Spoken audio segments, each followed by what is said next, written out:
Rahmatullah et bienvenue dans ce 10e jour de ce programme 40 jours pour devenir riche. Aujourd'hui, j'aimerais bien que tu découvres à quoi te fait penser l'argent. Pour commencer, je vais raconter comme d'habitude une histoire. C'est l'histoire de Jessie, je vais l'appeler ainsi.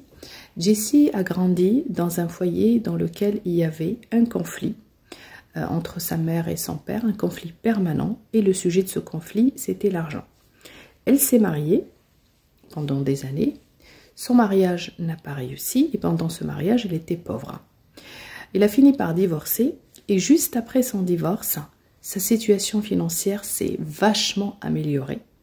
Et du coup, qu'est-ce qui s'est passé? Elle n'a plus envie de se marier. Pourquoi? Parce que à chaque fois qu'elle pense mariage, eh bien, elle revoit la scène de ses parents et elle revoit sa situation précédente, donc elle veut absolument pas retourner à la même situation financière, donc elle n'a plus envie de se marier. Vous voyez là ce qu'on appelle l'artibat, la liaison.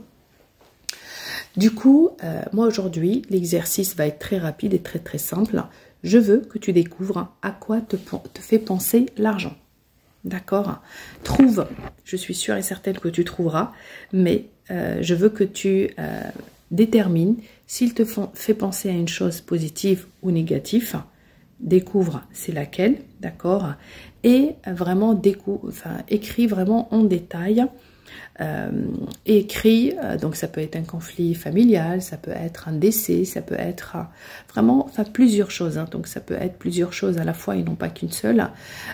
Écris jusqu'à ce que tu finis la liste de ces liaisons.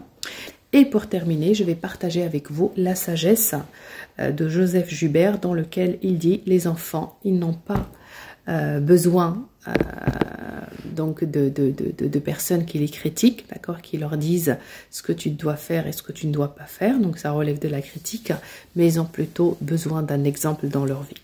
Sur ce, je vous dis à demain.